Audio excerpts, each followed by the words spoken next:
मेरे प्यारे देशवासियों नमस्कार। इस वार जदों मैं मन की बात दे लई जो भी चिट्ठियां आउंदियां हन, कमेंट्स आउंदे हन, भांत दे इनपुट मिलते हैं, जदों उन्हां उपर नज़र मार रहा सी तां कई लोगों ने एक बहुत महत्वपूर्ण गल याद की। माई गव उत्ते आर्यन श्री, बेंगलुरु तो अनूप राव, नोएडा तो देवेश, ठाणे तो सुजीत, इन्हां सब ने कहा मोदी जी इस वार मन की बात का 75वां एपीसोड है। इस दे लई तुहानू बधाई। मैं तुहाडा बहुत बहुत धन्नवाद करदा हाँ कि तुसीं इन्नी बारीक नज़र नाल मन की बात नू फॉलो कीता है अते तुसीं जुड़े रहे हो। ये मेरे लिए बहुत ही माण दा विषय है, आनंद दा विषय है। मेरे वल्लों भी तुहाडा तां धन्नवाद है ही है। मन की बात दे सारे ਸਰੋਤਿਆਂ प्रति धन्नवाद प्रगट करदा हाँ क्योंकि तुहाडे साथ दे बिना ये सफ़र संभव ही नहीं सी। अजिहा लगदा है जिवें ये कल दी ही गल होवे जदों आपां सब ने इकट्ठे मिल के ये वैचारिक यात्रा शुरू कीती सी। तद 3 अक्तूबर 2014 नूं दशहरे दा पवित्र त्यौहार सी अते संयोग वेखो कि अज होलिका दहन है। एक दीवे नाल जगे दूसरा अते राष्ट्र रोशन होवे अपना। इसे भावना उत्ते चलदे चलदे आपां ये रास्ता तय कीता है। आपां देश दे कोने कोने तो लोकां नाल गल कीती अते उन्हां दे गैर मामूली कम्मां दे बारे विच जाणिया। तुसीं भी अनुभव कीता होवेगा साडे देश दे दूर दराडे दे कोनिਆਂ विच भी किन्नी बेमिसाल समर्था पई हुई है। भारत मां दी गोद विच किस किस तरह दे रतन पल रहे हैं।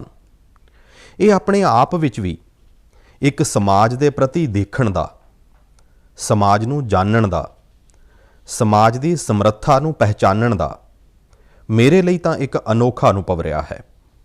इन्हां 75 एपीसोड्स दे दौरान किन्ने किन्ने विषयां विचों दी लंघे। कदे नदी की गल तो कदे हिमालय दीआं चोटियां की गल तो कदे रेगिस्तान की गल, कदे कुदरती संकट की गल तो कदे मानव सेवा दीआं अणगिणत कथावां का अनुभव, कदे टेक्नोलॉजी की खोज तो कदे किसे अणजाण कोने विच कुछ नवां कर विखाउण वाले किसे दे अनुभव की कथा। हुण तुसीं वेखो कि स्वच्छता की गल होवे, चाहे साडे हैरीटेज नूं संभालण की चर्चा होवे, अते इन्ना ही नहीं खिडौणे बनाउण की गल होवे, की कुछ नहीं सी। शायद किन्ने विषयां नूं असीं छुआ है तो वह भी शायद अणगिणत हो जाणगे। इस दौरान आपां समय समय ते महान शख्सियतां नूं श्रद्धांजलि दित्ती, उन्हां दे बारे विच जाणिया जिन्हां ने भारत की उसारी विच बेजोड़ योगदान दिता है। आपां लोकां ने कई संसारिक मुद्दों उत्ते भी गल कीती, उन्हां तो प्रेरणा लैण की कोशिश की है। कई गल्लां तुसीं मैनूं दसियां, कई आइडियाज़ दिते। एक तरह नाल इस विचार यात्रा विच तुसीं नाल नाल चलदे रहे, जुड़दे रहे अते कुछ ना कुछ नवां जोड़दे भी रहे। मैं अज इस 75वें एपीसोड के समय सब तो पहलां मन की बात नूं सफल बनाउण दे लई, खुशहाल बनाउण लई अते इस नाल जुड़े रहण लई हर ਸਰੋਤੇ ਦਾ बहुत बहुत धन्नवाद करदा हाँ। मेरे प्यारे देशवासियों वेखो किन्ना वड्डा सुखमई संयोग है। अज मैनूं 75वीं मन की बात करन दा मौका अते यही महीना आज़ादी दे 75 साल दे अमृत महोत्सव दे आरंभ दा। अमृत महोत्सव दांडी यात्रा दे दिन तो शुरू होया सी अते 15 अगस्त 2023 तक चलेगा। अमृत महोत्सव नाल जुड़े प्रोग्राम पूरे देश विच लगातार हो रहे हैं। ਵੱਖੋ-ਵੱਖ ਥਾਵਾਂ ਤੋਂ इन्हां प्रोग्रामां ਦੀਆਂ तस्वीरां, जानकारियां लोग शेयर कर रहे हैं। नमो ऐप उत्ते अजिहियां ही कुछ तस्वीरां दे नाल-नाल झारखंड दे नवीन ने मैनूं एक संदेश भेजिया है। उन्होंने लिखिया है कि उन्होंने अमृत महोत्सव के प्रोग्राम वेखे अते तय किया कि वह भी सुतंत्रता संग्राम नाल जुड़े घट्टो घट्ट 10 स्थानां उत्ते जाणगे। उन्हां दी लिस्ट विच पहला नाम भगवान बिरसा मुंडा के जन्म स्थान का है। ਨਵੀਨ ਨੇ ਲਿਖਿਆ ਹੈ ਕਿ ਝਾਰਖੰਡ ਦੇ ਆਦੀਵਾਸੀ ਸੁਤੰਤਰਤਾ ਸੈਨਾਨੀਆਂ ਦੀਆਂ ਕਹਾਣੀਆਂ ਉਹ ਦੇਸ਼ ਦੇ ਦੂਜੇ ਹਿੱਸਿਆਂ ਵਿੱਚ ਪਹੁੰਚਾਉਣਗੇ। ਭਰਾ ਨਵੀਨ, ਤੁਹਾਡੀ ਸੋਚ ਲਈ ਮੈਂ ਤੁਹਾਨੂੰ ਵਧਾਈ ਦਿੰਦਾ ਹਾਂ। ਸਾਥੀਓ, ਕਿਸੇ ਸੁਤੰਤਰਤਾ ਸੈਨਾਨੀ ਦੀ ਸੰਘਰਸ਼ ਗਾਥਾ ਹੋਵੇ, ਕਿਸੇ ਸਥਾਨ ਦਾ ਇਤਿਹਾਸ ਹੋਵੇ, ਦੇਸ਼ ਦੀ ਕੋਈ ਸੱਭਿਆਚਾਰਕ ਕਹਾਣੀ ਹੋਵੇ, ਅੰਮ੍ਰਿਤ ਮਹੋਤਸਵ ਦੇ ਦੌਰਾਨ ਤੁਸੀਂ ਉਸ ਨੂੰ ਦੇਸ਼ ਦੇ ਸਾਹਮਣੇ ਲਿਆ ਸਕਦੇ ਹੋ। ਦੇਸ਼ ਵਾਸੀਆਂ ਨੂੰ ਉਸ ਨਾਲ ਜੋੜਨ ਦਾ ਮਾਧਿਅਮ ਬਣ ਸਕਦੇ ਹੋ। ਤੁਸੀਂ ਵੇਖਣਾ, ਵੇਖਦੇ ਹੀ ਵੇਖਦੇ ਅੰਮ੍ਰਿਤ ਮਹੋਤਸਵ ਅਜਿਹੇ ਕਿੰਨੇ ਹੀ ਪ੍ਰੇਰਣਾਦਾਇਕ ਅੰਮ੍ਰਿਤ ਬਿੰਦੂਆਂ ਨਾਲ ਭਰ ਜਾਵੇਗਾ ਅਤੇ ਫਿਰ ਅਜਿਹੀ ਅੰਮ੍ਰਿਤ ਧਾਰਾ ਵਗੇਗੀ ਜੋ ਸਾਨੂੰ ਭਾਰਤ ਦੀ ਆਜ਼ਾਦੀ ਦੇ 100 ਸਾਲ ਤੱਕ ਪ੍ਰੇਰਣਾ ਦੇਵੇਗੀ, ਦੇਸ਼ ਨੂੰ ਨਵੀਂ ਉਚਾਈ ਤੇ ਲੈ ਜਾਵੇਗੀ, ਕੁਝ ਨਾ ਕੁਝ ਕਰਨ ਦਾ ਜਜ਼ਬਾ ਪੈਦਾ ਕਰੇਗੀ। ਦੇਸ਼ ਦੀ ਆਜ਼ਾਦੀ ਦੀ ਲੜਾਈ ਵਿੱਚ ਸਾਡੇ ਸੈਨਾਨੀਆਂ ਨੇ ਕਿੰਨੇ ਹੀ ਕਸ਼ਟ ਇਸ ਲਈ ਸਹੇ ਕਿਉਂਕਿ ਉਹ ਦੇਸ਼ ਲਈ ਤਿਆਗ ਅਤੇ ਕੁਰਬਾਨੀ ਨੂੰ ਆਪਣਾ ਫਰਜ਼ ਸਮਝਦੇ ਸਨ। ਉਹਨਾਂ ਦੇ ਤਿਆਗ ਅਤੇ ਕੁਰਬਾਨੀ ਦੀਆਂ ਅਮਰ ਗਾਥਾਵਾਂ ਹੁਣ ਸਾਨੂੰ ਹਮੇਸ਼ਾ ਫਰਜ਼ ਦੇ ਰਸਤੇ ਲਈ ਪ੍ਰੇਰਿਤ ਕਰਨ ਅਤੇ ਜਿਵੇਂ ਗੀਤਾ ਵਿੱਚ ਭਗਵਾਨ ਕ੍ਰਿਸ਼ਨ ਨੇ ਕਿਹਾ ਹੈ, ਨਿਯਤਮ ਕੁਰੂ ਕਰਮ ਤਵਮ ਕਰਮ ਜਾਇਓ ਹਕਰਮਣഃ। ਉਸੇ ਭਾਵ ਦੇ ਨਾਲ ਆਪਾਂ ਸਭ ਆਪਣੇ ਨਿੱਤ ਦੇ ਫਰਜ਼ਾਂ ਦਾ ਪੂਰੀ ਨਿਸ਼ਠਾ ਨਾਲ ਪਾਲਣ ਕਰੀਏ ਅਤੇ ਆਜ਼ਾਦੀ ਦੇ ਅੰਮ੍ਰਿਤ ਮਹੋਤਸਵ ਦਾ ਭਾਵ ਇਹੀ ਹੈ ਕਿ ਆਪਾਂ ਨਵੇਂ ਸੰਕਲਪ ਕਰੀਏ। ਉਹਨਾਂ ਸੰਕਲਪਾਂ ਨੂੰ ਸਿੱਧ ਕਰਨ ਲਈ ਜੀ ਜਾਨ ਨਾਲ ਜੁਟ ਜਾਈਏ ਅਤੇ ਸੰਕਲਪ ਉਹ ਹੋਣ ਜੋ ਸਮਾਜ ਦੀ ਭਲਾਈ ਦੇ ਹੋਣ, ਦੇਸ਼ ਦੀ ਭਲਾਈ ਦੇ ਹੋਣ, ਭਾਰਤ ਦੇ ਰੌਸ਼ਨ ਭਵਿੱਖ ਲਈ ਹੋਣ ਅਤੇ ਸੰਕਲਪ ਉਹ ਹੋਣ ਜਿਸ ਵਿੱਚ ਮੇਰਾ ਆਪਣਾ ਖੁਦ ਦਾ ਕੁਝ ਨਾ ਕੁਝ ਜ਼ਿੰਮਾ ਹੋਵੇ, ਮੇਰਾ ਆਪਣਾ ਫਰਜ਼ ਜੁੜਿਆ ਹੋਇਆ ਹੋਵੇ। ਮੈਨੂੰ ਭਰੋਸਾ ਹੈ ਗੀਤਾ ਨੂੰ ਜਿਉਣ ਦਾ ਇਹ ਸੁਨਹਿਰਾ ਮੌਕਾ ਆਪਾਂ ਲੋਕਾਂ ਦੇ ਕੋਲ ਹੈ। ਮੇਰੇ ਪਿਆਰੇ ਦੇਸ਼ ਵਾਸੀਓ, ਪਿਛਲੇ ਸਾਲ ਇਹ ਮਾਰਚ ਦਾ ਹੀ ਮਹੀਨਾ ਸੀ, ਦੇਸ਼ ਨੇ ਪਹਿਲੀ ਵਾਰ ਜਨਤਾ ਕਰਫਿਊ ਸ਼ਬਦ ਸੁਣਿਆ ਸੀ। ਪਰ ਇਸ ਮਹਾਨ ਦੇਸ਼ ਦੀ ਮਹਾਨ ਪ੍ਰਜਾ ਦੀ ਮਹਾਸ਼ਕਤੀ ਦਾ ਅਨੁਭਵ ਵੇਖੋ। ਜਨਤਾ ਕਰਫਿਊ ਪੂਰੇ ਸੰਸਾਰ ਲਈ ਇੱਕ ਅਚੰਭਾ ਬਣ ਗਿਆ ਸੀ। ਅਨੁਸ਼ਾਸਨ ਦਾ ਇਹ ਬੇਜੋੜ ਉਦਾਹਰਨ ਸੀ। ਆਉਣ ਵਾਲੀਆਂ ਪੀੜ੍ਹੀਆਂ ਇਸ ਇੱਕ ਗੱਲ ਨੂੰ ਲੈ ਕੇ ਜ਼ਰੂਰ ਮਾਣ ਕਰਨਗੀਆਂ। ਉਸੇ ਤਰ੍ਹਾਂ ਸਾਡੇ ਕੋਰੋਨਾ ਵਾਰੀਅਰਸ ਦੇ ਪ੍ਰਤੀ ਸਨਮਾਨ, ਇੱਜ਼ਤ, ਤਾਲੀ ਵਜਾਉਣਾ, ਦੀਵਾ ਜਗਾਉਣਾ, ਤੁਹਾਨੂੰ ਅੰਦਾਜ਼ਾ ਨਹੀਂ ਹੈ ਕੋਰੋਨਾ ਵਾਰੀਅਰਸ ਦੇ ਦਿਲ ਨੂੰ ਕਿੰਨਾ ਛੂਹ ਗਿਆ ਸੀ ਉਹ। ਅਤੇ ਉਹੀ ਤਾਂ ਕਾਰਨ ਹੈ ਜੋ ਪੂਰਾ ਸਾਲ ਭਰ ਉਹ ਬਿਨਾਂ ਥੱਕੇ, ਬਿਨਾਂ ਰੁਕੇ ਡਟੇ ਰਹੇ। ਦੇਸ਼ ਦੇ ਇੱਕ ਇੱਕ ਨਾਗਰਿਕ ਦੀ ਜਾਨ ਬਚਾਉਣ ਲਈ ਜੀ ਜਾਨ ਨਾਲ ਜੂਝਦੇ ਰਹੇ। ਪਿਛਲੇ ਸਾਲ ਇਸ ਸਮੇਂ ਸਵਾਲ ਸੀ ਕਿ ਕੋਰੋਨਾ ਦੀ ਵੈਕਸੀਨ ਕਦੋਂ ਤੱਕ ਆਵੇਗੀ। ਸਾਥੀਓ, ਆਪਾਂ ਸਭ ਦੇ ਲਈ ਮਾਣ ਵਾਲੀ ਗੱਲ ਹੈ ਕਿ ਅੱਜ ਭਾਰਤ ਦੁਨੀਆ ਦਾ ਸਭ ਤੋਂ ਵੱਡਾ ਵੈਕਸੀਨੇਸ਼ਨ ਪ੍ਰੋਗਰਾਮ ਚਲਾ ਰਿਹਾ ਹੈ। ਵੈਕਸੀਨੇਸ਼ਨ ਪ੍ਰੋਗਰਾਮ ਦੀਆਂ ਤਸਵੀਰਾਂ ਦੇ ਬਾਰੇ ਵਿੱਚ ਮੈਨੂੰ ਭੁਵਨੇਸ਼ਵਰ ਦੀ ਪੁਸ਼ਪਾ ਸ਼ੁਕਲਾ ਜੀ ਨੇ ਲਿਖਿਆ ਹੈ। ਉਹਨਾਂ ਦਾ ਕਹਿਣਾ ਹੈ ਕਿ ਘਰ ਦੇ ਵੱਡੇ ਬਜ਼ੁਰਗਾਂ ਵਿੱਚ ਵੈਕਸੀਨ ਨੂੰ ਲੈ ਕੇ ਜੋ ਉਤਸ਼ਾਹ ਦਿਖ ਰਿਹਾ ਹੈ, ਉਸ ਦੀ ਚਰਚਾ ਮੈਂ ਮਨ ਕੀ ਬਾਤ ਵਿੱਚ ਕਰਾਂ। ਸਾਥੀਓ, ਠੀਕ ਵੀ ਹੈ। ਦੇਸ਼ ਦੇ ਕੋਨੇ-ਕੋਨੇ ਤੋਂ ਆਪਾਂ ਅਜਿਹੀਆਂ ਖਬਰਾਂ ਸੁਣ ਰਹੇ ਹਾਂ, ਅਜਿਹੀਆਂ ਤਸਵੀਰਾਂ ਵੇਖ ਰਹੇ ਹਾਂ ਜੋ ਸਾਡੇ ਦਿਲ ਨੂੰ ਛੂਹ ਜਾਂਦੀਆਂ ਨੇ। ਯੂਪੀ ਦੇ ਜੌਨਪੁਰ ਵਿੱਚ 109 ਸਾਲ ਦੀ ਬਜ਼ੁਰਗ ਮਾਂ ਰਾਮ ਦੁਲਾਇਆ ਜੀ ਨੇ ਟੀਕਾ ਲਗਵਾਇਆ ਹੈ। ਇਵੇਂ ਹੀ ਦਿੱਲੀ ਵਿੱਚ ਵੀ 107 ਸਾਲ ਦੇ ਕੇਵਲ ਕ੍ਰਿਸ਼ਨ ਜੀ ਨੇ ਵੈਕਸੀਨ ਦੀ ਡੋਜ਼ ਲਈ ਹੈ। ਹੈਦਰਾਬਾਦ ਵਿੱਚ 100 ਸਾਲ ਦੇ ਜੈ ਚੌਧਰੀ ਜੀ ਨੇ ਵੈਕਸੀਨ ਲਵਾਈ ਅਤੇ ਸਭ ਨੂੰ ਅਪੀਲ ਵੀ ਕੀਤੀ ਕਿ ਵੈਕਸੀਨ ਜ਼ਰੂਰ ਲਗਵਾਉਣ। ਮੈਂ ਟਵਿੱਟਰ, ਫੇਸਬੁੱਕ ਉੱਤੇ ਵੀ ਇਹ ਵੇਖ ਰਿਹਾ ਹਾਂ ਕਿ ਕਿਵੇਂ ਲੋਕ ਆਪਣੇ ਘਰ ਦੇ ਬਜ਼ੁਰਗਾਂ ਨੂੰ ਵੈਕਸੀਨ ਲਗਵਾਉਣ ਦੇ ਬਾਅਦ ਉਹਨਾਂ ਦੀ ਫੋਟੋ ਅਪਲੋਡ ਕਰ ਰਹੇ ਹਨ। ਕੇਰਲ ਤੋਂ ਇੱਕ ਨੌਜਵਾਨ ਆਨੰਦਨ ਨਾਇਰ ਨੇ ਤਾਂ ਇਸ ਨੂੰ ਇੱਕ ਨਵਾਂ ਸ਼ਬਦ ਦਿੱਤਾ ਹੈ, ਵੈਕਸੀਨ ਸੇਵਾ। ਅਜਿਹੇ ਹੀ ਸੰਦੇਸ਼ ਦਿੱਲੀ ਤੋਂ ਸ਼ਿਵਾਨੀ, ਹਿਮਾਚਲ ਤੋਂ ਹਿਮਾਂਸ਼ੂ ਅਤੇ ਦੂਜੇ ਕਈ ਨੌਜਵਾਨਾਂ ਨੇ ਵੀ ਭੇਜੇ ਹਨ। ਮੈਂ ਆਪ ਸਭ ਸਰੋਤਿਆਂ ਦੇ ਇਹਨਾਂ ਵਿਚਾਰਾਂ ਦੀ ਸ਼ਲਾਘਾ ਕਰਦਾ ਹਾਂ।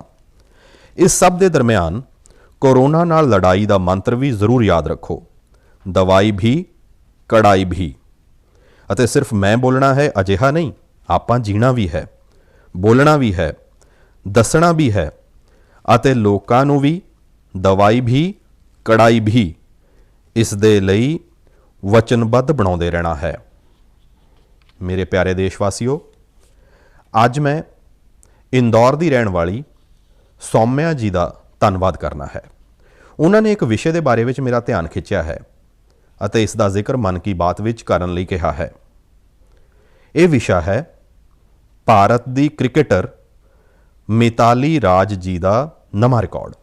ਮਿਤਾਲੀ ਜੀ ਹਾਲ ਹੀ ਵਿੱਚ ਅੰਤਰਰਾਸ਼ਟਰੀ ਕ੍ਰਿਕਟ ਵਿੱਚ 10,000 ਰਨ ਬਣਾਉਣ ਵਾਲੀ ਪਹਿਲੀ ਭਾਰਤੀ ਮਹਿਲਾ ਕ੍ਰਿਕਟਰ ਬਣੇ ਹਨ। ਉਹਨਾਂ ਦੀ ਇਸ ਪ੍ਰਾਪਤੀ ਉੱਤੇ ਬਹੁਤ ਬਹੁਤ ਵਧਾਈ। ਵਨਡੇ ਇੰਟਰਨੈਸ਼ਨਲਸ ਵਿੱਚ 7,000 ਰਨ ਬਣਾਉਣ ਵਾਲੀ ਵੀ ਉਹ ਇਕੱਲੀ ਕੌਮਾਂਤਰੀ ਮਹਿਲਾ ਖਿਡਾਰੀ ਹੈ। ਮਹਿਲਾ ਕ੍ਰਿਕਟ ਦੇ ਖੇਤਰ ਵਿੱਚ ਉਹਨਾਂ ਦਾ ਯੋਗਦਾਨ ਬਹੁਤ ਸ਼ਾਨਦਾਰ ਹੈ। 2 ਦਹਾਕਿਆਂ ਤੋਂ ਲੰਬੇ ਕੈਰੀਅਰ ਵਿੱਚ ਮਿਤਾਲੀ ਰਾਜ ਜੀ ਨੇ ਹਜ਼ਾਰਾਂ ਲੱਖਾਂ ਨੂੰ ਪ੍ਰੇਰਿਤ ਕੀਤਾ ਹੈ। ਉਹਨਾਂ ਦੀ ਸਖਤ ਮਿਹਨਤ ਅਤੇ ਸਫਲਤਾ ਦੀ ਕਹਾਣੀ ਨਾ ਸਿਰਫ ਮਹਿਲਾ ਕ੍ਰਿਕਟਰਾਂ ਸਗੋਂ ਪੁਰਸ਼ ਕ੍ਰਿਕਟਰਾਂ ਲਈ ਵੀ ਇੱਕ ਪ੍ਰੇਰਣਾ ਹੈ। ਸਾਥੀਓ, ਇਹ ਦਿਲਚਸਪ ਹੈ, ਇਸੇ ਮਾਰਚ ਮਹੀਨੇ ਵਿੱਚ ਜਦੋਂ ਅਸੀਂ ਮਹਿਲਾ ਦਿਵਸ ਸੈਲੀਬ੍ਰੇਟ ਕਰ ਰਹੇ ਸੀ ਤਦ ਕਈ ਮਹਿਲਾ ਖਿਡਾਰੀਆਂ ਨੇ ਮੈਡਲਸ ਅਤੇ ਰਿਕਾਰਡਸ ਆਪਣੇ ਨਾਂ ਕੀਤੇ।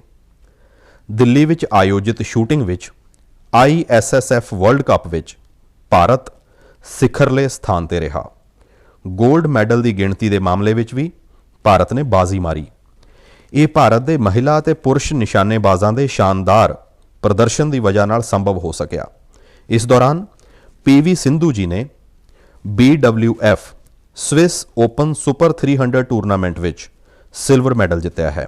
ਅੱਜ ਐਜੂਕੇਸ਼ਨ ਤੋਂ ਲੈ ਕੇ ਐਂਟਰਪ੍ਰੈਨਿਓਰਸ਼ਿਪ ਤੱਕ, ਆਰਮਡ ਫੋਰਸਿਸ ਤੋਂ ਲੈ ਕੇ ਸਾਇੰਸ ਐਂਡ ਟੈਕਨੋਲੋਜੀ ਤੱਕ ਹਰ ਜਗ੍ਹਾ ਦੇਸ਼ ਦੀਆਂ ਧੀਆਂ ਆਪਣੀ ਵੱਖਰੀ ਪਹਿਚਾਣ ਬਣਾ ਰਹੀਆਂ ਹਨ। ਮੈਨੂੰ ਖਾਸ ਖੁਸ਼ੀ ਇਸ ਗੱਲ ਤੋਂ ਹੈ ਕਿ ਬੇਟੀਆਂ ਖੇਡਾਂ ਵਿੱਚ ਆਪਣਾ ਇੱਕ ਨਵਾਂ ਮੁਕਾਮ ਬਣਾ ਰਹੀਆਂ ਹਨ। ਪ੍ਰੋਫੈਸ਼ਨਲ ਚੁਆਇਸ ਦੇ ਰੂਪ ਵਿੱਚ ਸਪੋਰਟਸ ਇੱਕ ਪਸੰਦ ਬਣ ਕੇ ਉੱਭਰ ਰਿਹਾ ਹੈ। ਮੇਰੇ ਪਿਆਰੇ ਦੇਸ਼ਵਾਸੀਓ, ਕੁਝ ਸਮਾਂ ਪਹਿਲਾਂ ਹੋਈ ਮੈਰੀਟਾਈਮ ਇੰਡੀਆ ਸਮਿਟ ਤੁਹਾਨੂੰ ਯਾਦ ਹੈ ਨਾ? ਇਸ ਸਮਿਟ ਵਿੱਚ ਮੈਂ ਕੀ ਕਿਹਾ ਸੀ? ਕਿ ਇਹ ਤੁਹਾਨੂੰ ਯਾਦ ਹੈ? ਸੁਭਾਵਿਕ ਹੈ, ਇੰਨੇ ਪ੍ਰੋਗਰਾਮ ਹੁੰਦੇ ਰਹਿੰਦੇ ਹਨ, ਇੰਨੀਆਂ ਗੱਲਾਂ ਹੁੰਦੀਆਂ ਰਹਿੰਦੀਆਂ ਹਨ, ਹਰ ਗੱਲ ਕਿੱਥੇ ਯਾਦ ਰਹਿੰਦੀ ਹੈ ਅਤੇ ਉਹਨਾਂ ਧਿਆਨ ਵੀ ਕਿੱਥੇ ਜਾਂਦਾ ਹੈ? ਸੁਭਾਵਿਕ ਹੈ। ਪਰ ਮੈਨੂੰ ਚੰਗਾ ਲੱਗਿਆ ਕਿ ਮੇਰੀ ਇੱਕ ਬੇਨਤੀ ਨੂੰ ਗੁਰੂ ਪ੍ਰਸਾਦ ਜੀ ਨੇ ਬਹੁਤ ਰੁਚੀ ਲੈ ਕੇ ਅੱਗੇ ਵਧਾਇਆ ਹੈ।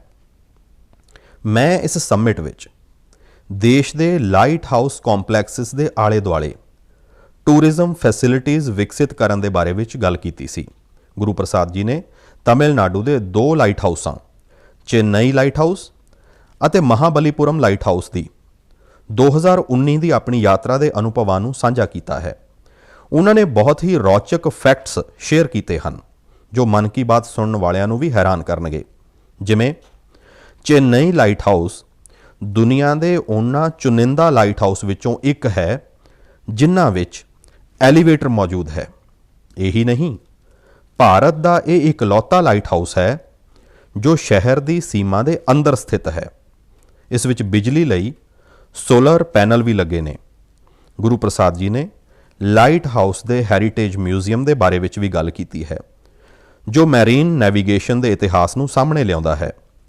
ਮਿਊਜ਼ੀਅਮ ਵਿੱਚ ਤੇਲ ਨਾਲ ਜਗਣ ਵਾਲੀਆਂ ਵੱਡੀਆਂ ਵੱਡੀਆਂ ਬੱਤੀਆਂ, ਕੈਰੋਸੀਨ ਲਾਈਟਸ, ਪੈਟਰੋਲੀਅਮ ਵੇਪਰ ਅਤੇ ਪੁਰਾਣੇ ਸਮਿਆਂ ਵਿੱਚ ਇਸਤੇਮਾਲ ਹੋਣ ਵਾਲੇ ਬਿਜਲੀ ਦੇ ਲੈਂਪ ਪ੍ਰਦਰਸ਼ਿਤ ਕੀਤੇ ਗਏ ਹਨ। ਭਾਰਤ ਦੇ ਸਭ ਤੋਂ ਪੁਰਾਣੇ light house Mahabalipuram light house ਦੇ ਬਾਰੇ ਵਿੱਚ ਵੀ ਗੁਰੂ ਪ੍ਰਸਾਦ ਜੀ ਨੇ ਵਿਸਥਾਰ ਨਾਲ ਲਿਖਿਆ ਹੈ। ਉਹਨਾਂ ਦਾ ਕਹਿਣਾ ਹੈ, ਇਸ ਲਾਈਟ ਹਾਊਸ ਦੇ ਨਾਲ ਹੀ ਸੈਂਕੜੇ ਵਰ੍ਹੇ ਪਹਿਲਾਂ ਪੱਲਵ ਰਾਜਾ ਮਹੇਂਦਰ ਵਰਮਨ ਪ੍ਰਥਮ ਦੁਆਰਾ ਬਣਾਇਆ ਗਿਆ ਉਲਕਨੇਸ਼ਵਰਾ ਟੈਂਪਲ ਹੈ। ਸਾਥੀਓ, ਮਨ ਕੀ ਬਾਤ ਦੇ ਦੌਰਾਨ ਮੈਂ ਸੈਰ ਸਪਾਟੇ ਦੇ ਵਿਭਿੰਨ ਪਹਿਲੂਆਂ ਉੱਤੇ ਅਨੇਕਾਂ ਵਾਰ ਗੱਲ ਕੀਤੀ ਹੈ, ਪਰ ਇਹ ਲਾਈਟ ਹਾਊਸ ਟੂਰਿਜ਼ਮ ਦੇ ਲਿਹਾਜ਼ ਤੋਂ ਯੂਨੀਕ ਹੁੰਦੇ ਹਨ। ਆਪਣੀ ਸ਼ਾਨਦਾਰ ਬਣਤਰ ਦੇ ਕਾਰਨ ਲਾਈਟ ਹਾਊਸਿਸ ਹਮੇਸ਼ਾ ਤੋਂ ਲੋਕਾਂ ਲਈ ਖਿੱਚ ਦੇ ਕੇਂਦਰ ਰਹੇ ਹਨ। ਸੈਰ ਸਪਾਟੇ ਨੂੰ ਹੱਲਾਸ਼ੇਰੀ ਦੇਣ ਲਈ ਭਾਰਤ ਵਿੱਚ ਵੀ 71 ਲਾਈਟ ਹਾਊਸਿਸ ਆਇਡੈਂਟੀਫਾਈ ਕੀਤੇ ਗਏ ਹਨ। ਇਹਨਾਂ ਸਾਰੇ ਲਾਈਟ ਹਾਊਸ ਵਿੱਚ ਉਹਨਾਂ ਦੀ ਸਮਰੱਥਾ ਦੇ ਅਨੁਸਾਰ museum, amphitheatre, open air theatre, cafeteria, children's park, eco friendly cottages ਅਤੇ ਲੈਂਡਸਕੇਪਿੰਗ ਤਿਆਰ ਕੀਤੇ ਜਾਣਗੇ। ਉਂਝ ਲਾਈਟ ਹਾਊਸਿਸ ਦੀ ਗੱਲ ਚੱਲ ਰਹੀ ਹੈ ਤਾਂ ਮੈਂ ਇੱਕ ਯੂਨੀਕ ਲਾਈਟ ਹਾਊਸ ਦੇ ਬਾਰੇ ਵਿੱਚ ਵੀ ਤੁਹਾਨੂੰ ਦੱਸਣਾ ਚਾਹਾਂਗਾ। ਇਹ ਲਾਈਟ ਹਾਊਸ ਗੁਜਰਾਤ ਦੇ ਸੁਰੇਂਦਰ ਨਗਰ ਜ਼ਿਲ੍ਹੇ ਵਿੱਚ ਜਿੰਜੂਵਾੜਾ ਨਾਂ ਦੀ ਇੱਕ ਜਗ੍ਹਾ ਤੇ ਹੈ। ਜਾਣਦੇ ਹੋ ਇਹ ਲਾਈਟ ਹਾਊਸ ਖਾਸ ਕਿਉਂ ਹੈ? ਖਾਸ ਇਸ ਲਈ ਹੈ ਕਿਉਂਕਿ ਜਿੱਥੇ ਇਹ ਲਾਈਟ ਹਾਊਸ ਹੈ ਉੱਥੋਂ ਹੁਣ ਸਮੁੰਦਰ ਤੱਟ 100 ਕਿਲੋਮੀਟਰ ਤੋਂ ਵੀ ਵੱਧ ਦੂਰ ਹੈ। ਤੁਹਾਨੂੰ ਇਸ ਪਿੰਡ ਵਿੱਚ ਅਜਿਹੇ ਪੱਥਰ ਵੀ ਮਿਲ ਜਾਣਗੇ ਜੋ ਇਹ ਦੱਸਦੇ ਹਨ ਕਿ ਇੱਥੇ ਕਦੇ ਇੱਕ ਵਿਅਸਤ ਬੰਦਰਗਾਹ ਰਿਹਾ ਹੋਵੇਗਾ। ਯਾਨੀ ਇਸ ਦਾ ਮਤਲਬ ਇਹ ਹੈ ਕਿ ਪਹਿਲਾਂ ਕੋਸਟ ਲਾਈਨ ਜਿੰਜੂਵਾੜਾ ਤੱਕ ਸੀ। ਸਮੁੰਦਰ ਦਾ ਘਟਣਾ, ਵਧਣਾ, ਪਿੱਛੇ ਹੋ ਜਾਣਾ, ਇੰਨੀ ਦੂਰ ਚਲੇ ਜਾਣਾ, ਇਹ ਵੀ ਉਸ ਦਾ ਇੱਕ ਸਰੂਪ ਹੈ। ਇਸੇ ਮਹੀਨੇ ਜਾਪਾਨ ਵਿੱਚ ਆਈ ਭਿਆਨਕ ਸੁਨਾਮੀ ਨੂੰ 10 ਵਰ੍ਹੇ ਹੋ ਰਹੇ ਹਨ। ਇਸ ਸੁਨਾਮੀ ਵਿੱਚ ਹਜ਼ਾਰਾਂ ਲੋਕਾਂ ਦੀ ਜਾਨ ਚਲੀ ਗਈ ਸੀ। ਅਜਿਹੀ ਹੀ ਇੱਕ ਸੁਨਾਮੀ ਭਾਰਤ ਵਿੱਚ 2004 ਵਿੱਚ ਆਈ ਸੀ। ਸੁਨਾਮੀ ਦੇ ਦੌਰਾਨ ਅਸੀਂ ਆਪਣੇ ਲਾਈਟ ਹਾਊਸ ਵਿੱਚ ਕੰਮ ਕਰਨ ਵਾਲੇ ਸਾਡੇ 14 ਕਰਮਚਾਰੀਆਂ ਨੂੰ ਗੁਆ ਦਿੱਤਾ ਸੀ। ਅੰਡੇਮਾਨ ਨਿਕੋਬਾਰ ਵਿੱਚ ਅਤੇ ਤਮਿਲਨਾਡੂ ਵਿੱਚ ਲਾਈਟ ਹਾਊਸ ਉੱਤੇ ਉਹ ਆਪਣੀ ਡਿਊਟੀ ਕਰ ਰਹੇ ਸੀ। ਸਖਤ ਮਿਹਨਤ ਕਰਨ ਵਾਲੇ ਸਾਡੇ ਇਹਨਾਂ ਲਾਈਟ ਕੀਪਰਸ ਨੂੰ ਮੈਂ ਆਦਰਪੂਰਵਕ ਸ਼ਰਧਾਂਜਲੀ ਦਿੰਦਾ ਹਾਂ ਅਤੇ ਲਾਈਟ ਕੀਪਰਸ ਦੇ ਕੰਮ ਦੀ ਭਰਪੂਰ ਸ਼ਲਾਘਾ ਕਰਦਾ ਹਾਂ। ਪਿਆਰੇ ਦੇਸ਼ਵਾਸੀਓ, ਜੀਵਨ ਦੇ ਹਰ ਖੇਤਰ ਵਿੱਚ ਨਵਾਂਪਣ, ਆਧੁਨਿਕਤਾ ਲਾਜ਼ਮੀ ਹੁੰਦੀ ਹੈ, ਵਰਨਾ ਉਹੀ ਕਦੇ-ਕਦੇ ਸਾਡੇ ਲਈ ਬੋਝ ਬਣ ਜਾਂਦੀ ਹੈ। ਭਾਰਤ ਦੇ ਖੇਤੀਬਾੜੀ ਜਗਤ ਵਿੱਚ ਆਧੁਨਿਕਤਾ ਇਹ ਸਮੇਂ ਦੀ ਮੰਗ ਹੈ। ਬਹੁਤ ਦੇਰ ਹੋ ਚੁੱਕੀ ਹੈ। ਆਪਾਂ ਬਹੁਤ ਸਮਾਂ ਗੁਆ ਚੁੱਕੇ ਹਾਂ। ਐਗਰੀਕਲਚਰ ਸੈਕਟਰ ਵਿੱਚ ਰੋਜ਼ਗਾਰ ਦੇ ਨਵੇਂ ਮੌਕੇ ਪੈਦਾ ਕਰਨ ਦੇ ਲਈ, ਕਿਸਾਨਾਂ ਦੀ ਆਮਦਨ ਵਧਾਉਣ ਦੇ ਲਈ ਰਵਾਇਤੀ ਖੇਤੀਬਾੜੀ ਦੇ ਨਾਲ ਹੀ ਨਵੇਂ ਬਦਲਾਂ ਨੂੰ, ਨਵੇਂ ਇਨੋਵੇਸ਼ਨਸ ਨੂੰ ਅਪਣਾਉਣਾ ਵੀ ਉਨਾ ਹੀ ਜ਼ਰੂਰੀ ਹੈ। ਵਾਈਟ ਰੈਵੋਲੂਸ਼ਨ ਦੇ ਦੌਰਾਨ ਦੇਸ਼ ਨੇ ਇਸ ਨੂੰ ਅਨੁਭਵ ਕੀਤਾ ਹੈ। ਹੁਣ ਬੀ ਫਾਰਮਿੰਗ ਵੀ ਅਜਿਹਾ ਹੀ ਇੱਕ ਬਦਲ ਬਣ ਕੇ ਉੱਭਰ ਰਿਹਾ ਹੈ। ਬੀ ਫਾਰਮਿੰਗ ਦੇਸ਼ ਵਿੱਚ ਸ਼ਹਿਦ ਕ੍ਰਾਂਤੀ ਜਾਂ ਸਵੀਟ ਰੈਵੋਲੂਸ਼ਨ ਦਾ ਆਧਾਰ ਬਣਾ ਰਹੀ ਹੈ। ਵੱਡੀ ਗਿਣਤੀ ਵਿੱਚ ਕਿਸਾਨ ਇਸ ਨਾਲ ਜੁੜ ਰਹੇ ਹਨ, ਇਨੋਵੇਸ਼ਨ ਕਰ ਰਹੇ ਹਨ। ਜਿਵੇਂ ਕਿ ਪੱਛਮ ਬੰਗਾਲ ਦੇ ਦਾਰਜਲਿੰਗ ਵਿੱਚ ਇੱਕ ਪਿੰਡ ਹੈ ਗੁਰਦੁਮ। ਪਹਾੜਾਂ ਦੀ ਇੰਨੀ ਉਚਾਈ, ਭੂਗੋਲਿਕ ਦਿੱਕਤਾਂ, ਪਰ ਇੱਥੋਂ ਦੇ ਲੋਕਾਂ ਨੇ ਹਨੀ ਬੀ ਫਾਰਮਿੰਗ ਦਾ ਕੰਮ ਸ਼ੁਰੂ ਕੀਤਾ ਅਤੇ ਅੱਜ ਇਸ ਜਗ੍ਹਾ ਉੱਤੇ ਬਣੇ ਸ਼ਹਿਦ ਦੀ, ਮਧੂ ਦੀ ਚੰਗੀ ਮੰਗ ਹੋ ਰਹੀ ਹੈ। ਇਸ ਨਾਲ ਕਿਸਾਨਾਂ ਦੀ ਆਮਦਨੀ ਵੀ ਵਧ ਰਹੀ ਹੈ। ਪੱਛਮ ਬੰਗਾਲ ਦੇ ਹੀ ਸੁੰਦਰਬਨ ਇਲਾਕਿਆਂ ਦਾ ਕੁਦਰਤੀ ਆਰਗੈਨਿਕ ਹਨੀ ਤਾਂ ਦੇਸ਼ ਦੁਨੀਆ ਵਿੱਚ ਪਸੰਦ ਕੀਤਾ ਜਾਂਦਾ ਹੈ। ਅਜਿਹਾ ਹੀ ਇੱਕ ਨਿੱਜੀ ਅਨੁਭਵ ਮੈਨੂੰ ਗੁਜਰਾਤ ਦਾ ਵੀ ਹੈ। ਗੁਜਰਾਤ ਦੇ ਬਨਾਸਕਾਂਠਾ ਵਿੱਚ ਸਾਲ 2016 ਵਿੱਚ ਇੱਕ ਆਯੋਜਨ ਹੋਇਆ ਸੀ। ਉਸ ਪ੍ਰੋਗਰਾਮ ਵਿੱਚ ਮੈਂ ਲੋਕਾਂ ਨੂੰ ਕਿਹਾ, ਇੱਥੇ ਇੰਨੀਆਂ ਸੰਭਾਵਨਾਵਾਂ ਹਨ ਕਿ ਉਹਨਾਂ ਬਨਾਸਕਾਂਠਾ ਅਤੇ ਸਾਡੇ ਇੱਥੋਂ ਦੇ ਕਿਸਾਨ ਸਵੀਟ ਰੈਵੋਲੂਸ਼ਨ ਦਾ ਨਵਾਂ ਅਧਿਆਇ ਲਿਖੀਏ। ਤੁਹਾਨੂੰ ਜਾਣ ਕੇ ਖੁਸ਼ੀ ਹੋਵੇਗੀ, ਇੰਨੇ ਘੱਟ ਸਮੇਂ ਵਿੱਚ ਬਨਾਸਕਾਂਠਾ ਸ਼ਹਿਦ ਉਤਪਾਦਨ ਦਾ ਪ੍ਰਮੁੱਖ ਕੇਂਦਰ ਬਣ ਗਿਆ ਹੈ। ਅੱਜ ਬਨਾਸਕਾਂਠਾ ਦੇ ਕਿਸਾਨ ਹਨੀ ਤੋਂ ਲੱਖਾਂ ਰੁਪਏ ਸਾਲਾਨਾ ਕਮਾ ਰਹੇ ਹਨ। ਅਜਿਹਾ ਹੀ ਇੱਕ ਉਦਾਹਰਣ ਹਰਿਆਣੇ ਦੇ ਯਮੁਨਾ ਨਗਰ ਦਾ ਹੈ। ਯਮੁਨਾ ਨਗਰ ਵਿੱਚ ਕਿਸਾਨ ਬੀ ਫਾਰਮਿੰਗ ਕਰਕੇ ਸਾਲਾਨਾ ਕਈ 100 ਟਨ ਸ਼ਹਿਦ ਪੈਦਾ ਕਰ ਰਹੇ ਹਨ, ਆਪਣੀ ਆਮਦਨ ਵਧਾ ਰਹੇ ਹਨ।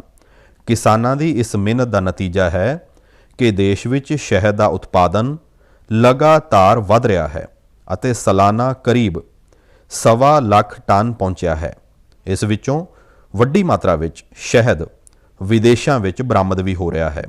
ਸਾਥੀਓ, ਹਨੀ ਬੀ ਫਾਰਮਿੰਗ ਵਿੱਚ ਕੇਵਲ ਸ਼ਹਿਦ ਤੋਂ ਹੀ ਕਮਾਈ ਨਹੀਂ ਹੁੰਦੀ, ਸਗੋਂ ਬੀ ਵੈਕਸ ਵੀ ਕਮਾਈ ਦਾ ਵੱਡਾ ਮਾਧਿਅਮ ਹੈ। Pharma industry, food industry, textile ਅਤੇ ਕਾਸਮੈਟਿਕ ਇੰਡਸਟਰੀ ਹਰ ਜਗ੍ਹਾ ਬੀ ਵੈਕਸ ਦੀ ਡਿਮਾਂਡ ਹੈ। ਸਾਡਾ ਦੇਸ਼ ਫਿਲਹਾਲ ਬੀ ਵੈਕਸ ਦਰਾਮਦ ਕਰਦਾ ਹੈ, ਪਰ ਸਾਡੇ ਕਿਸਾਨ ਹੁਣ ਇਹ ਹਾਲਾਤ ਤੇਜ਼ੀ ਨਾਲ ਬਦਲ ਰਹੇ ਹਨ। ਭਾਵ ਇੱਕ ਤਰ੍ਹਾਂ ਨਾਲ ਆਤਮ ਨਿਰਭਰ ਭਾਰਤ ਅਭਿਆਨ ਵਿੱਚ ਮਦਦ ਕਰ ਰਹੇ ਹਨ। ਅੱਜ ਤਾਂ ਪੂਰੀ ਦੁਨੀਆ ਆਯੁਰਵੇਦ ਅਤੇ ਨੈਚੁਰਲ ਹੈਲਥ ਪ੍ਰੋਡਕਟਸ ਦੇ ਵੱਲ ਵੇਖ ਰਹੀ ਹੈ। ਅਜਿਹੇ ਵਿੱਚ ਹਨੀ ਦੀ ਮੰਗ ਹੋਰ ਵੀ ਤੇਜ਼ੀ ਨਾਲ ਵੱਧ ਰਹੀ ਹੈ। ਮੈਂ ਚਾਹੁੰਦਾ ਹਾਂ ਦੇਸ਼ ਦੇ ਵੱਧ ਤੋਂ ਵੱਧ ਕਿਸਾਨ ਆਪਣੀ ਖੇਤੀ ਦੇ ਨਾਲ ਬੀ ਫਾਰਮਿੰਗ ਨਾਲ ਵੀ ਜੁੜਨ। ਇਹ ਕਿਸਾਨਾਂ ਦੀ ਆਮਦਨ ਵੀ ਵਧਾਏਗਾ ਅਤੇ ਉਹਨਾਂ ਦੇ ਜੀਵਨ ਵਿੱਚ ਮਿਠਾਸ ਵੀ ਘੋਲੇਗਾ। ਮੇਰੇ ਪਿਆਰੇ ਦੇਸ਼ ਵਾਸੀਓ, ਹੁਣੇ ਕੁਝ ਦਿਨ ਪਹਿਲਾਂ ਵਰਲਡ ਸਪੈਰੋ ਡੇ ਮਨਾਇਆ ਗਿਆ। ਸਪੈਰੋ ਯਾਨੀ ਚਿੜੀ।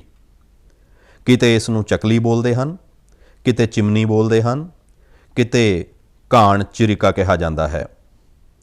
ਪਹਿਲਾਂ ਸਾਡੇ ਘਰਾਂ ਦੀਆਂ ਕੰਧਾਂ ਉੱਤੇ, ਆਲੇ ਦੁਆਲੇ ਦੇ ਦਰਖਤਾਂ ਉੱਤੇ ਚਿੜੀਆਂ ਚਹਿਕਦੀਆਂ ਰਹਿੰਦੀਆਂ ਸੀ, ਪਰ ਹੁਣ ਲੋਕ ਚਿੜੀਆਂ ਨੂੰ ਇਹ ਕਹਿ ਕੇ ਯਾਦ ਕਰਦੇ ਹਨ ਕਿ ਪਿਛਲੀ ਵਾਰ ਵਰ੍ਹਿਆਂ ਪਹਿਲਾਂ ਚਿੜੀ ਵੇਖੀ ਸੀ।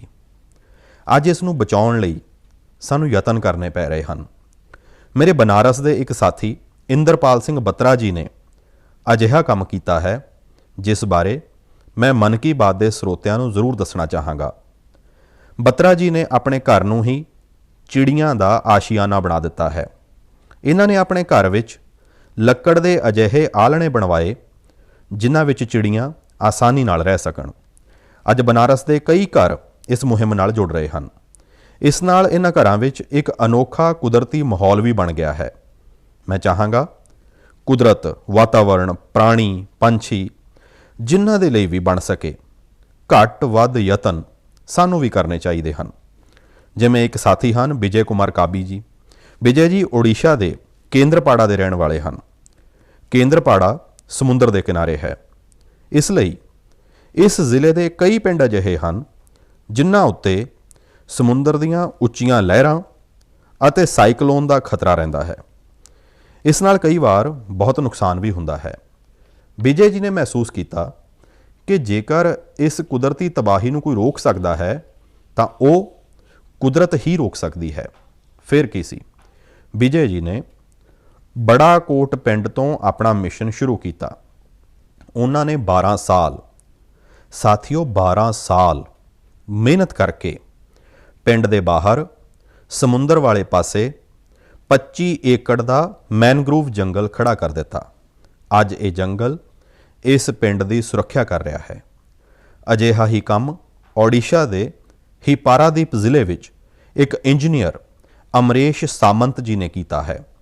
ਅਮਰੇਸ਼ ਜੀ ਨੇ ਛੋਟੇ-ਛੋਟੇ ਜੰਗਲ ਲਗਾਏ ਹਨ, ਜਿਨ੍ਹਾਂ ਨਾਲ ਅੱਜ ਕਈ ਪਿੰਡਾਂ ਦਾ ਬਚਾਅ ਹੋ ਰਿਹਾ ਹੈ। ਸਾਥੀਓ, ਇਸ ਤਰ੍ਹਾਂ ਦੇ ਕੰਮਾਂ ਵਿੱਚ ਜੇਕਰ ਅਸੀਂ ਸਮਾਜ ਨੂੰ ਨਾਲ ਜੋੜ ਲਈਏ ਤਾਂ ਵੱਡੇ ਨਤੀਜੇ ਆਉਂਦੇ ਹਨ। ਜਿਵੇਂ ਤਮਿਲਨਾਡੂ ਦੇ ਕੋਇੰਬਟੂਰ ਵਿੱਚ ਬੱਸ ਕੰਡਕਟਰ ਦਾ ਕੰਮ ਕਰਨ ਵਾਲੇ ਮਰੀਮੁਥੂ ਯੋਗਨਾਥਨ ਜੀ ਹਨ। ਯੋਗਨਾਥਨ ਜੀ ਆਪਣੀ ਬੱਸ ਦੇ ਮੁਸਾਫਰਾਂ ਨੂੰ ਟਿਕਟ ਦਿੰਦੇ ਹਨ ਤਾਂ ਨਾਲ ਹੀ ਇੱਕ ਪੌਦਾ ਵੀ ਮੁਫਤ ਦਿੰਦੇ ਹਨ। ਇਸ ਤਰ੍ਹਾਂ ਯੋਗਨਾਥਨ ਜੀ ਨਾ ਜਾਣੇ ਕਿੰਨੇ ਹੀ ਦਰਖਤ ਲਗਵਾ ਚੁੱਕੇ ਹਨ। ਯੋਗਨਾਥਨ ਜੀ ਆਪਣੀ ਤਨਖਾਹ ਦਾ ਕਾਫੀ ਹਿੱਸਾ ਇਸੇ ਕੰਮ ਵਿੱਚ ਖਰਚ ਕਰਦੇ ਆ ਰਹੇ ਹਨ। ਹੁਣ ਇਹ ਸੁਣਨ ਤੋਂ ਬਾਅਦ ਅਜਿਹਾ ਕੌਣ ਨਾਗਰਿਕ ਹੋਵੇਗਾ ਜੋ ਮਰੀਮੁਥੂ ਯੋਗਨਾਥਨ ਜੀ ਦੇ ਕੰਮ ਦੀ ਸ਼ਲਾਘਾ ਨਾ ਕਰੇ। ਮੈਂ ਦਿਲ ਤੋਂ ਉਹਨਾਂ ਦੇ ਇਹਨਾਂ ਯਤਨਾਂ ਲਈ ਬਹੁਤ ਵਧਾਈ ਦਿੰਦਾ ਹਾਂ, ਉਹਨਾਂ ਦੇ ਇਸ ਪ੍ਰੇਰਕ ਕਾਰਜ ਲਈ। ਮੇਰੇ ਪਿਆਰੇ ਦੇਸ਼ ਵਾਸੀਓ, ਵੇਸਟ ਤੋਂ ਵੈਲਥ ਯਾਨੀ ਕੂੜੇ ਤੋਂ ਕੰਚਨ ਬਣਾਉਣ ਦੇ ਬਾਰੇ ਵਿੱਚ ਆਪਾਂ ਸਭ ਨੇ ਵੇਖਿਆ ਵੀ ਹੈ, ਸੁਣਿਆ ਵੀ ਹੈ ਅਤੇ ਅਸੀਂ ਵੀ ਹੋਰਾਂ ਨੂੰ ਦੱਸਦੇ ਰਹਿੰਦੇ ਹਾਂ। ਕੁਝ ਉਸੇ ਤਰ੍ਹਾਂ ਨਾਲ ਵੇਸਟ ਨੂੰ ਵੈਲਿਊ ਵਿੱਚ ਬਦਲਣ ਦਾ ਵੀ ਕੰਮ ਕੀਤਾ ਜਾ ਰਿਹਾ ਹੈ। ਅਜਿਹਾ ਹੀ ਇੱਕ ਉਦਾਹਰਣ ਕੇਰਲ ਦੇ ਕੋਚੀ ਦੇ ਸੇਂਟ ਟੈਰੇਸਾ ਕਾਲਜ ਦਾ ਹੈ।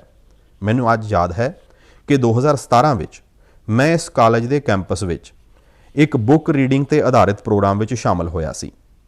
ਇਸ ਕਾਲਜ ਦੇ ਸਟੂਡੈਂਟਸ ਰੀਯੂਜ਼ੇਬਲ ਟॉयਜ਼ ਬਣਾ ਰਹੇ ਹਨ, ਉਹ ਵੀ ਬਹੁਤ ਹੀ ਕ੍ਰੀਏਟਿਵ ਤਰੀਕੇ ਨਾਲ ਇਹ ਸਟੂਡੈਂਟਸ ਪੁਰਾਣੇ ਕੱਪੜਿਆਂ, ਸੁੱਟੇ ਗਏ ਲੱਕੜ ਦੇ ਟੁਕੜਿਆਂ, ਬੈਗ ਅਤੇ ਬਾਕਸਿਸ ਦਾ ਇਸਤੇਮਾਲ ਖਿਡੌਣੇ ਬਣਾਉਣ ਵਿੱਚ ਕਰ ਰਹੇ ਹਨ। ਕੋਈ ਵਿਦਿਆਰਥੀ ਪਜ਼ਲ ਬਣਾ ਰਿਹਾ ਹੈ ਤਾਂ ਕੋਈ ਕਾਰ ਅਤੇ ਟ੍ਰੇਨ ਬਣਾ ਰਿਹਾ ਹੈ। ਇੱਥੇ ਇਸ ਗੱਲ ਤੇ ਖਾਸ ਧਿਆਨ ਦਿੱਤਾ ਜਾਂਦਾ ਹੈ ਕਿ ਖਿਡੌਣੇ ਸੇਫ ਹੋਣ ਦੇ ਨਾਲ-ਨਾਲ ਚਾਈਲਡ ਫ੍ਰੈਂਡਲੀ ਵੀ ਹੋਣ ਅਤੇ ਇਸ ਪੂਰੇ ਉਪਰਾਲੇ ਦੀ ਇੱਕ ਚੰਗੀ ਗੱਲ ਇਹ ਵੀ ਹੈ ਕਿ ਇਹ ਖਿਡੌਣੇ ਆਂਗਣਵਾੜੀ ਬੱਚਿਆਂ ਨੂੰ ਖੇਡਣ ਲਈ ਦਿੱਤੇ ਜਾਂਦੇ ਹਨ। ਅੱਜ ਜਦੋਂ ਭਾਰਤ ਖਿਡੌਣਿਆਂ ਦੀ ਮੈਨੂਫੈਕਚਰਿੰਗ ਵਿੱਚ ਕਾਫੀ ਅੱਗੇ ਵਧ ਰਿਹਾ ਹੈ ਤਾਂ ਵੇਸਟ ਤੋਂ ਵੈਲਿਊ ਦੇ ਇਹ ਅਭਿਆਨ, ਇਹ ਅਨੂਠੇ ਪ੍ਰਯੋਗ ਬਹੁਤ ਮਾਇਨੇ ਰੱਖਦੇ ਹਨ। ਆਂਧਰਾ ਪ੍ਰਦੇਸ਼ ਦੇ ਵਿਜੇਵਾੜਾ ਵਿੱਚ ਇੱਕ ਪ੍ਰੋਫੈਸਰ ਸ਼੍ਰੀਨਿਵਾਸ ਪਦਕਾਂਡਲਾ ਜੀ ਹਨ। ਉਹ ਬਹੁਤ ਹੀ ਰੌਚਕ ਕਾਰਜ ਕਰ ਰਹੇ ਹਨ। ਉਹਨਾਂ ਨੇ ਆਟੋਮੋਬਾਈਲ ਮੈਟਲ ਸਕ੍ਰੈਪ ਤੋਂ ਸਕਲਪਚਰਸ ਬਣਾਏ ਹਨ। ਉਹਨਾਂ ਦੁਆਰਾ ਬਣਾਏ ਗਏ ਇਹ ਵਿਸ਼ਾਲ ਸਕਲਪਚਰਸ ਜਨਤਕ ਪਾਰਕਾਂ ਵਿੱਚ ਬਣਾਏ ਗਏ ਹਨ ਅਤੇ ਲੋਕ ਉਹਨਾਂ ਨੂੰ ਬਹੁਤ ਉਤਸ਼ਾਹ ਨਾਲ ਵੇਖ ਰਹੇ ਹਨ। ਇਲੈਕਟ੍ਰੋਨਿਕ ਅਤੇ ਆਟੋਮੋਬਾਈਲ ਵੇਸਟ ਦੀ ਰੀਸਾਈਕਲਿੰਗ ਦਾ ਇਹ ਇੱਕ ਅਨੂਠਾ ਪ੍ਰਯੋਗ ਹੈ।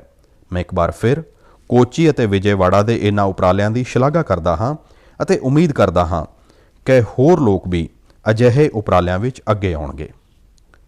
ਮੇਰੇ ਪਿਆਰੇ ਦੇਸ਼ਵਾਸੀਓ, ਭਾਰਤ ਦੇ ਲੋਕ ਦੁਨੀਆ ਦੇ ਕਿਸੇ ਕੋਨੇ ਵਿੱਚ ਜਾਂਦੇ ਹਨ ਤਾਂ ਮਾਣ ਨਾਲ ਕਹਿੰਦੇ ਹਨ ਕਿ ਉਹ ਭਾਰਤੀ ਹਨ। ਅਸੀਂ ਆਪਣੇ ਯੋਗ, ਆਯੁਰਵੇਦ, ਦਰਸ਼ਨ, ਨਾ ਜਾਣੇ ਕੀ ਕੁਝ ਨਹੀਂ ਹੈ ਸਾਡੇ ਕੋਲ ਜਿਸ ਦੇ ਲਈ ਅਸੀਂ ਮਾਣ ਕਰਦੇ ਹਾਂ, ਮਾਣ ਦੀਆਂ ਗੱਲਾਂ ਕਰਦੇ ਹਾਂ। ਨਾਲ ਹੀ ਆਪਣੀ ਸਥਾਨਕ ਭਾਸ਼ਾ, ਬੋਲੀ, ਪਹਿਚਾਣ, ਪਹਿਰਾਵਾ, ਖਾਣ ਪੀਣ, ਉਸ ਦਾ ਵੀ ਮਾਣ ਕਰਦੇ ਹਾਂ।